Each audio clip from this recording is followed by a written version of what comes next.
Today I'm going to show you how to model and create 3D packaging for board games. Very simple board game boxes.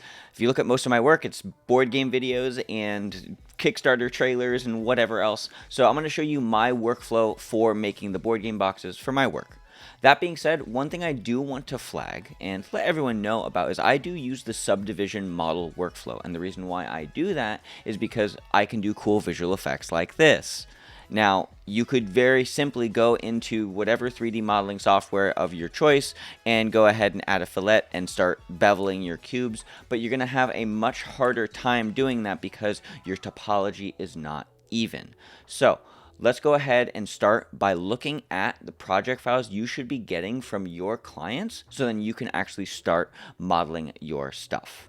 The very first thing that you'll need to get started is some sort of Photoshop file or Illustrator file from the board game packaging that you need to create. So from my clients over at Stoneblade Entertainment, they are awesome, some of my favorite board games that I've played. They have provided me a TIFF file. This will typically come in a TIFF or a vector file, and we're going to go ahead and open this in Adobe Illustrator. So I'm going to pull up Illustrator over here, drop in my TIFF, and it's going to be like, what the heck? Why are you trying to bring in a TIFF into Illustrator? Don't worry, we just need to look at a couple things just so we can start blocking out things in Cinema 4D. It took a second to load just because my TIFF file is pretty big, but this TIFF is asking, do we want to import things as our objects or just flatten it? We do want to keep our layers, so we'll click OK, and then it's going to go ahead and open up that file. Now, very conveniently, the die line of this packaging has the measurements already. So we don't need to worry about that, but if you do not have the measurements, the first thing you're going to want to do is let's go ahead and make a new layer in the lower right hand corner, drag it to the very top, and I'm going to lock everything else, and from here I'm going to hit the rectangle tool, and I'm going to go up to File before I go to my rectangle tool, Document Setup, and then set our units from pixels to millimeters. This is really important because now we can actually just make a rectangle to measure this. So I'm going to go ahead and make a rectangle like so, just to measure the height. And we are going to get this as close to that pink line as possible. So let's just drag this down here like so. And then holding Alt and mouse wheel forward, we can go ahead and see where that line is. Great. And now if you look in your info tab in the top right hand corner over here, we can see that the height is 209.649 millimeters. Now if you don't see that, you can go up to Window and Info right here, or Control F8 on your keyboard. So we can look at the measurements and see that we have this height right here. Awesome, that's pretty accurate. So I'm just going to trust the heights for the rest of this, and I already did a test to make sure it worked. But that being said, if you don't have the measurements of the die line, then you do need to go ahead and make some rectangles just to make sure that everything is matching. Now, if your project file is not necessarily accurate to real world scale, as long as the proportion and ratio is correct relative to the image that you need to create, it shouldn't be that big of a deal. So that being said, let's go ahead and write down all of these numbers so then we can start modeling. Trusty pen and paper, write stuff down.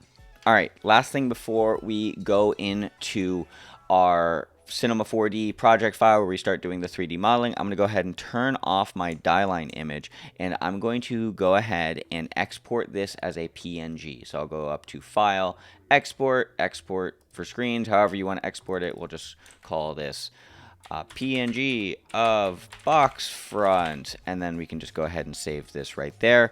I'm going to set my scale to 4096 on the height so that we get pretty good resolution of this image. So you make sure you need to set your format and scale to whatever height to match the quality that you need, how high resolution the image needs to be for you. So I'm going to go ahead and export that, and we'll go ahead and find that image really quick. We can see it just popped up right there. Awesome. Now, before I do go any further, we're also going to notice that this big PNG is also, it's going to be pretty wide. So I'm going to go into Photoshop really quick, and I'm just going to crop it. So I'll hit the C key on the keyboard, and I will set my ratio to a square. which is fine. And then I will just overwrite that and save it, just because this is how the Illustrator file was provided to me, or the file was provided to me. So I can now start going into Cinema 4D and start modeling. Most of our prep work is done for the actual packaging. That being said, let's go ahead and delete this cube, and we can actually start modeling. So I'm going to go ahead and add a cube. Amazing. So with this cube here, what I'm going to go ahead and do is hit the C key on the keyboard and collapse this. So this is now a standard 3D object. It's not any, we don't get any parameters for the width and height, but that's okay, because if you go down to the lower right hand corner, the coordinate manager, we can actually see the dimensions of this object. So I'm going to go ahead and in the X value, which is going to be the very top one, I'll type in 33.6 millimeters, hit tab, and then this is going to be the height, so the Y, so 209.6 millimeters, and then this is going to be 82.6 millimeters, like so. And great, there's our box. We can hit the E key and then use the 1, 2, and 3 key to zoom in, and awesome, we have the general shape. Now from here, what I'm going to do is I'm going to go to my polygon mode, and I'm going to delete this back face, because the box is, this is the lid of the box. Now from here, because we're using the subdivision workflow, we're going to go ahead and start making some cuts. But before I do that, I'm going to hit ML on the keyboard. I'm going to hold shift, and while holding shift, I'm going to click and make a center cut right down the center of that box, and then I'm going to do the same thing on this side. Then I'm going to go to my selection tool up here and select all this one's corner, hit UI on the keyboard, and this will invert the selection and then delete. So now we're only dealing with 1/4 of the box. To bring back the full size of the box, we're going to hold Alt on our keyboard and click and left click and hold on our generators here, or whatever these things are. And then we're going to go to symmetry, and we're going to set symmetry on the X, which we can see is already there, and the Y. So now we have the box kind of back into the shape that we need. And then we're going to go ahead and hold Alt again on this symmetry for this subdivision surface and just click on the subdivision. So now it's doing a freaky thing, but that's okay. We're going to go into our symmetry here and hit weld and turn that on. So now we're getting this weird funky blobby thing. That's okay. We'll go ahead and turn off the subdivision surface for now. We're going to go into our edge mode. We're going to hit ML on the keyboard, and we're going to add some more cuts. So we're going to add a cut right here, which is going to be towards the front of the box. We're going to add a cut here, which is kind of towards the top of the box, and then a cut right here, which is on the, I guess, right side, left side, depending on your perspective. So now we're basically trying to make a little cube. Imagine if we had like a shape right here. A good general principle to start with this workflow is to first try and make this shape look as close to a square or a cube as possible. So I can see that this edge is a little bit too far to the right. So I'm going to go ahead and hit MO on the keyboard. This is the slide tool, and just scooch that in just a little bit. Cool. So now if I go ahead and turn on my subdivision, hey, look, we're getting a much better looking curve on our... We're basically trying to add just as much subdivision as we need to this, so it looks like an actual board game box, because most real things have a little bit of curvature to it. So when we turn on our subdivision, it's going to look a little bit nicer. Now, if you want to turn off your wireframes, you can hit the N key and then switch between all the different shading views. So I'm going to go ahead and hit NC on the keyboard, and that roundness does look pretty decent. Now, if you don't like how round it is, what you can do is you can go into your edge mode here, and then you can go ahead and start sliding some of these curves to be closer together.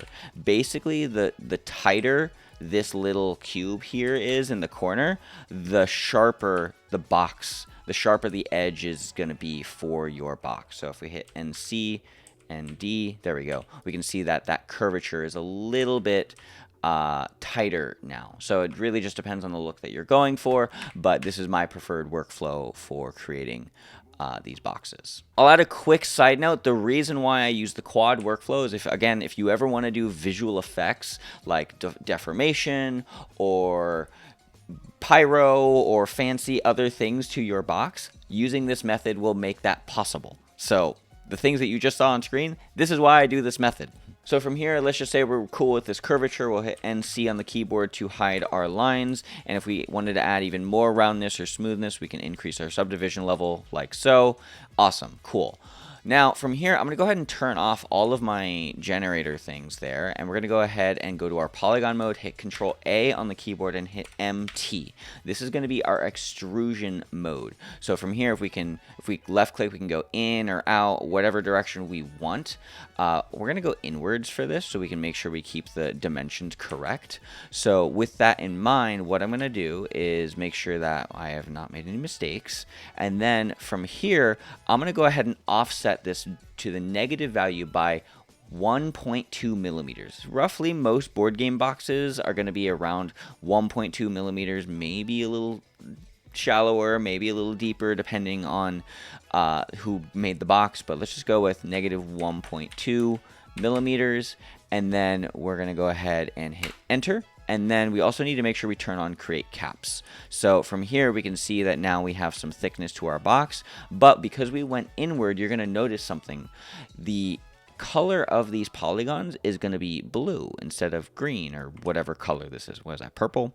That's a problem. And basically, it's going to be a problem because you can think of the box as being inside out right now. So we're going to hit UR on the keyboard, and that will just flip it. So we want to make sure that these polygons are facing outwards, and this is going to be this like green orange color thing. I'm colorblind, I'm sorry. So that being said, we have our extrusion. If we turn on our symmetry once again, and then we turn on our subdivision, we're going to get a much more different shape on the backside. And that's because we don't have any supporting loops right over here. So I'm going to go ahead and hit ML on the keyboard and add a supporting loop just on the inside, pretty close. If you can't see or having a hard time seeing, you can turn off your subdivision level and then just make sure we can see this side right there, and drop that in and turn on our subdivision again, and now we're actually getting a box shape, which is exactly what we want. Cool. So I'm going to go ahead and go back to polygon mode and just kind of look at this from a distance, because most of the time whenever your camera is looking at this, you're going to be like, oh yeah, it's a board game box, but you're never going to be like this tight. So I actually do want to change my curvature just a little bit. So I'm going to go to these edges and hit MO on the keyboard and just bring this down just a little bit. I will double click on this edge right here and hit MO again and scooch this out, and then one more time hit MO, and there we go. So now I will just double check that, and from a distance that looks pretty good. I'm stoked with that. So we have our box. It's looking pretty good. So from here, what I'm going to do is I'm going to go ahead and make a null right here with this button. I'll double click on this. I'll call this spares. And then I'm going to select this main subdivision surface right here, hold control and drag upwards and make a duplicate of it. I'll take this first one, put it under spares. I will select the spares, hold Alt on the keyboard, and then double click on the lines right here. So that's going to hide it. So we only have our one preview. This is just a backup just in case we make any mistakes. From here, what I'm going to do is I'm going to go ahead and hit the subdivision viewport, and I'll set this to 2 because we don't need that many subdivisions for this tutorial. If you're doing fancy VFX, you will probably need more, but we'll go ahead and hit the C key on the subdivision, and now we have a basic 3D object. We can double click on this thing called cube, and we will call this, I don't know, our first box. Amazing, cool. And if we hit ND on the keyboard, we can see that we have some nice quads on our outside box. Now, here's the fun part, the UVs. Now, when I say fun, I mean that purely sarcastically. UVs suck. But we're going to make it a lot easier for this workflow. So we're going to go to the UV edit tab over here. And when we go ahead and go to our edge mode, we can see that we just have absolute chaos. Now, depending on the 3D software that you do prefer to use, sometimes it will add seams for you, sometimes it won't, but we need to go ahead and just inspect this a little bit. So we can see here that we have some white lines on our mesh. That is a UV seam. We basically need to imagine we're unwrapping this. So if we go back to Illustrator and we turn on our die line, we can imagine that this box is going to be folded here, here, here, and here. So with that in mind, we need to make a cut on the on the parts of the box where there's going to be no fold, basically. So we basically want to be able to export this image as is without having to do any modifications to any of these panels and get a really clean UV. The reason why this workflow, in my opinion, is better than any other workflow for board games, and I don't say these things lightly, but imagine if your board game client comes to you with a change and they need to change the box file, and then if you had to go ahead and export every single one of these panels over and over, you're going to want to pull your hair out. So that being said, whenever your client sends you a change, as long as the box shape doesn't change, they can send you as many versions of that box art as they want, and you can just be like, oh yeah, let me just export an image and slap it in Photoshop. So that being said, we can see these white lines on our mesh. These are going to be where the image is going to be cut. So we actually don't want a fold or a cut right here. We do want a fold, but 3D is going to do the magic for us. So I'm going to go ahead and select this, double click this edge and hit weld and relax. And then I'm going to go around the very front side. So I will select that edge. I will hold shift, double click on this edge. I will navigate down here, hold shift, double click on this edge, and then weld and relax. And now we're getting a weird funky shape. That's okay. We're going to fix that. Now, some people would think you're going to want to put your next edge right here, which is technically not wrong. But if you look at the die line, the actual visible art that you'll see is going to be within here. So there's a little extra that's going to like overflow. So I'm going to go ahead and make my cut right here. You may need to change this or add another little cut like in the edge right here just so that it does go into the inside. But you want to make sure that the cut for your UV is kind of inward so you don't get any weird like white spots when you're looking at the box from a backside over here. So I'm going to go ahead and add my cut line right here, and I'm going to select UV Unwrap. So now we're going to get this weird funky island and then these 4 islands.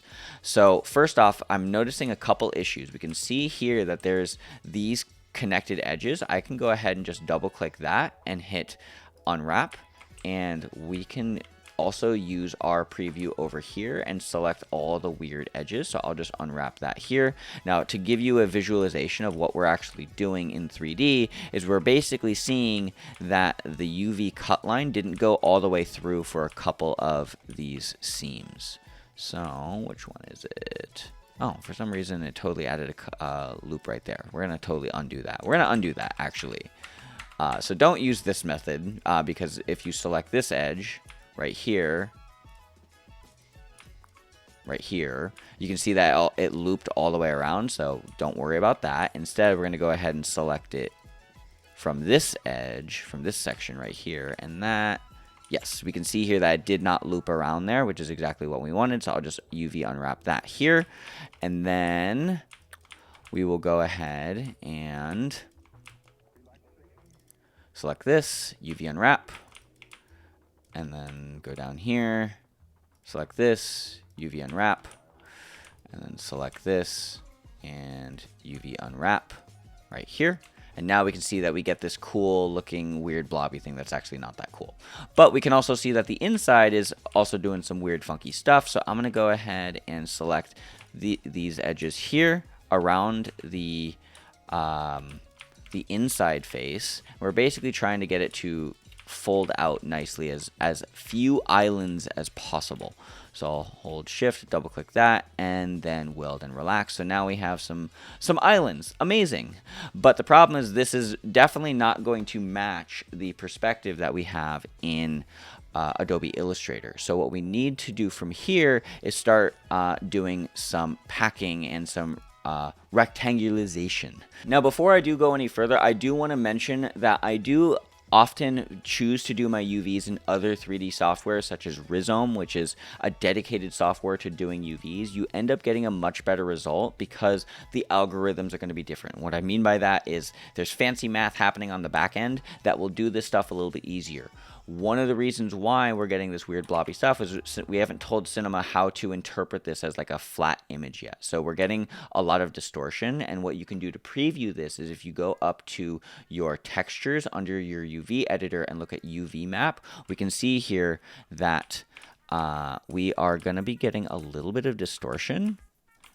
Yeah, we can see how wobbly it gets right there. What I'm going to do to fix this is I'm going to go turn off my textures right here, just so that's a little bit easier to see what's happening. And then under our UV manager down here, we have a bunch of different options that we can do to start adjusting our UV.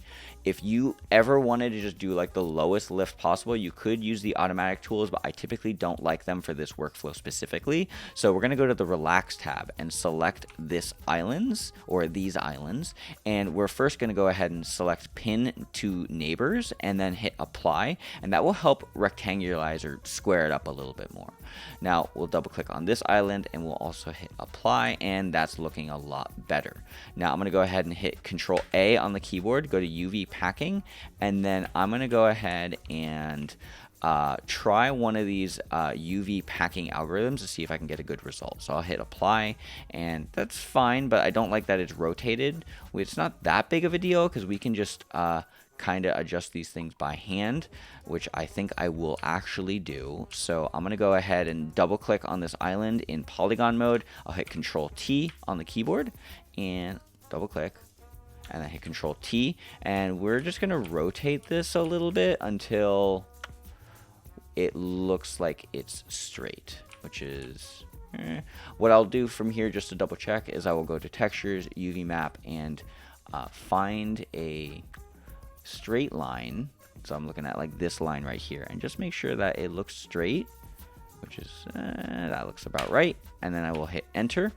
And then what I'm going to do is do the same thing to this side. So I'll go to my UV edit tab, and then I will rotate this, undo that, double click, and then moving my mouse around until we see the rotate tool, which is going to be right there. And then just rotate that until it looks like it's about straight. This is one of the reasons why I do like using some other 3D software for UVs, because it fixes a lot of the problems for you. But that looks pretty straight. That looks pretty awesome. And let's go ahead and turn this off. We can see here that we're getting a little bit of overlap. So what I will do is go back to my polygon mode, hit Control A on the keyboard, and I'm going to align that. It's doing some weird stuff. Sure. That I think is fine. That should be fine for our purposes. Cool. So for the sake of this tutorial, we'll just leave it right there, but we can see that we have the inside of this box, and then we have the outside of this box here. Let's just double check one more time. Yeah, we're in the edge. Cool. Okay. So now what we need to start doing is prepping a Photoshop file. So to do that, we're going to go up to File under the UV view over here, and then we'll do New Texture. We'll call this Tut UV, something like that. And we'll set the background color to a much darker color, just so it's a little bit easier to see. And cool. So the first thing I do from here is I go up to this layer tab, and under layers we have this create UV mesh layer. It's basically just going to create a view of our grid, of our polygon, so it's a little bit easier to see. Now I'm going to go up to Window, and then there's a couple things in the UV Edit and Paint tool that are really useful. The first thing is going to be the Layer Manager right here. So I'm going to go ahead and take this, and with the 3 hamburger lines, we'll just dock this right there. And then under Window, we'll also go to my color settings, and then we'll also dock this right there. So now we have this UV mesh layer. We'll click on the background layer, then hit Layer, New Layer, and we'll call this Front. And then from here, I'm going to double click and select all of these front facing polygons. And then I'm going to go to Layer and Fill Polygons. Now, before I do that, I want to make sure that my color is set to white. It doesn't really matter the color, but it does make it easier to see and think about masks. And then we'll go ahead and add another new layer. We'll go to the Functions tab now down here. You could use either this tab or this tab, doesn't really matter. And then we'll go to a new layer, and we'll call this Inside, and then we will go ahead and double click on the inside faces, and we'll just go ahead and layer and fill polygons like so. So now we have a Photoshop file that we can use. So I'm going to go to File, Save Texture As, and then we're going to go into a Photoshop file like so, and then we're going to save this on our computer. So we'll call this tut test or UV demo, whatever you want to call it. You can see I have some tests done right there. Hit save, and awesome. We now have a Photoshop file that we can start manipulating our UVs for. So with that in mind, why don't we go over to Photoshop, and from here we'll go ahead and import that image that we just made. So go to wherever I saved that on my computer. I put this inside Project Files, Photoshop, and tut UV demo like so. Drag this in, and now we have our amazing mask template sort of thing. If we hold Alt and click on the UV mesh layer, we can see that we have some very, very, very thin lines that will help us shortly. But from here, what I'm going to do is I'm going to go ahead and take the PNG that I exported earlier of my my box, my PNG front, and I'm going to go ahead and drag this into my Photoshop file here. Now from here, what I'm first going to do is select this PNG of the box, and I'll hit Control Alt G on the keyboard. So now if I go ahead and take the image here, and I hit Control T, hold Alt, or actually no, I hold Shift and kind of center this up, it's going to stay within the bounds of that. And the reason why we have the UV mesh layer is it allows us to see where those folds are going to be. So now I can go ahead and kind of center this up. Now you want to make sure that you are scaling, you don't skew it or proportion it in a way that's going to be bad and gross. So let's just go ahead and get this as close as we can. We want to make sure that we're not seeing any white. Basically, we don't want to see any of the white of the background here, so which is going to be the front layer. So if we go ahead and scale this down, we want to fill up that space, but then we also use our UV mesh layer just to make sure that we're not going over the edges of the fold. So that, I think, is exactly where we want to be. What we can also do is go to Illustrator and check and see where those, how close it is, and we're kind of just like eyeballing it at this point. So that looks pretty close. Cool. Yeah, I'm happy with that. So I'll turn off my UV mesh layer, and oh, actually we are still seeing a little bit of white, so I will go ahead and maybe scale this up just a little bit.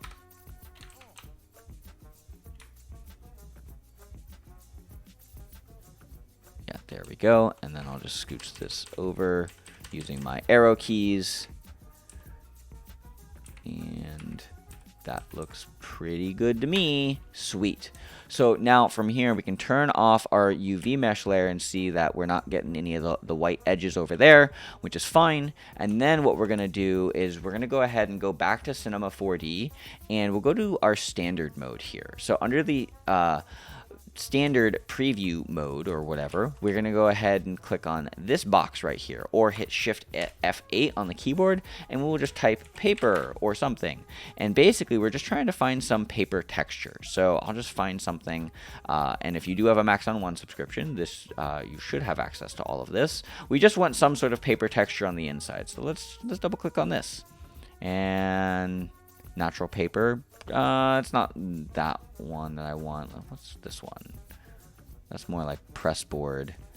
What's this? Yeah, I'm cool with that one. So what I'm going to do is, after double clicking on that, I can right click on this image and go to Save Image As, and we can save this as a PNG and put this into our Photoshop files.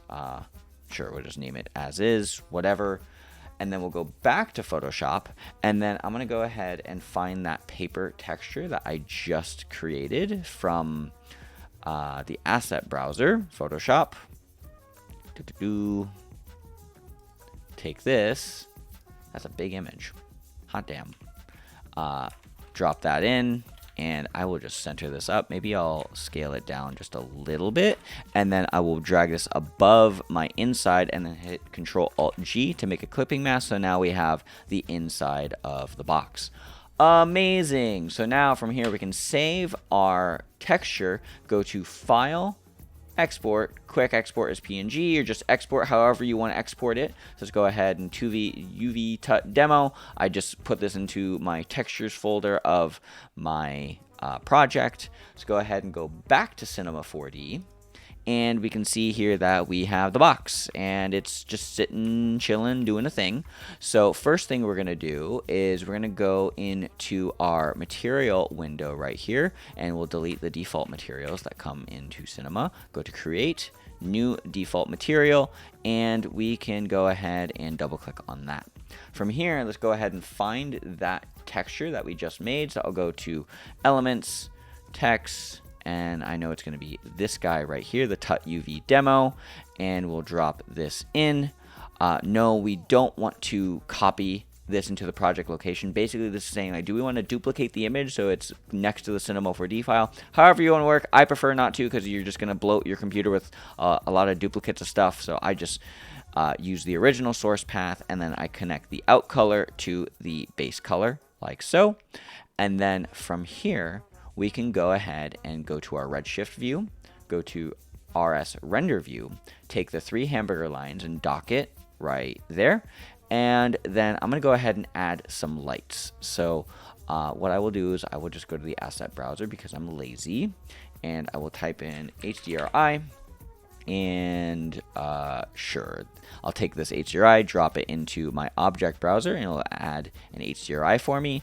And then I'm going to go to my HDRI and details, and then set the camera to 0. So we're just going to be lighting the box, and then from here we'll hit the play button, and then make sure, well, first off, hey look, it's the box. But then we take the material, drop it on the box, and we have a slight issue, which I probably should have covered earlier, but I'm glad that we found this, because this will be an easy fix. What we can do under this scenario is, one, we could just hit R and rotate the box, and there, now we have no issues.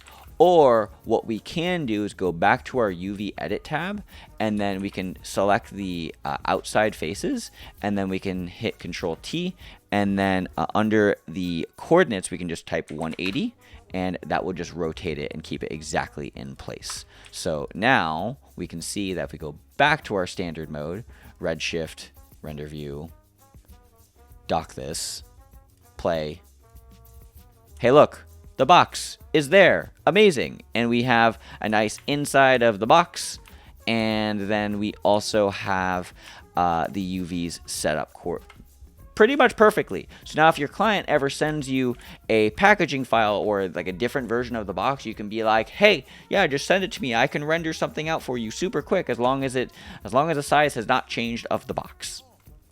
So now if you want to render this really quick, I'll just go ahead and add a plane. I will hit F3 on the keyboard and then hit S on the keyboard to center up my view. Drag this down like so. Hit F1 on the keyboard. I hate the grid in Cinema 4D. It's so annoying. So we'll go on to Filter, turn off World Grid, turn off Work Plane. So now we have something a little bit easier to see.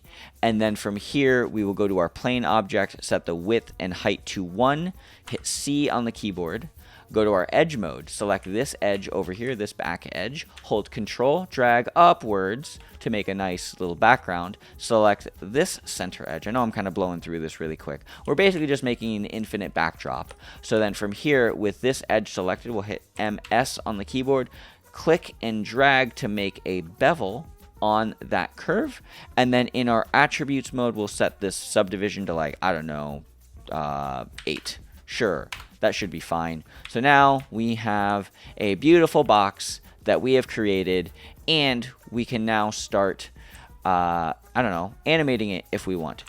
Even with this workflow, you can go into your deformers, maybe add a twist modifier and put it under the first box, and then set it to 50 50 50 50, and we can do a twist, and it's actually gonna twist like a cool thing because we're using quads and all that.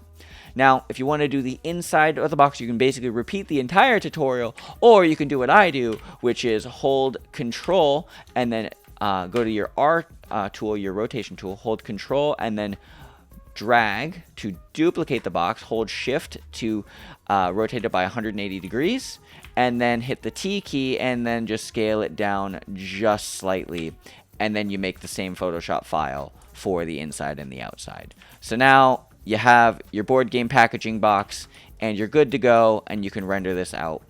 And that's the tutorial. If you enjoyed this tutorial, I know I covered a lot. Please let me know in the comment section down below. I would love to do more like this, especially for my board game friends. And thank you very much to my friends over at Stoneblade Entertainment for making awesome games. I hope you enjoyed learning some of my workflow using Cinema 4D. If people want, I'll do it in Blender too. Or maybe I've already done it in Blender by the time you're watching this. I'll leave it there. But I will leave it with the final tip. As always, 1 gram of protein per pound of body weight makes games. Goodbye, my friends. Bye.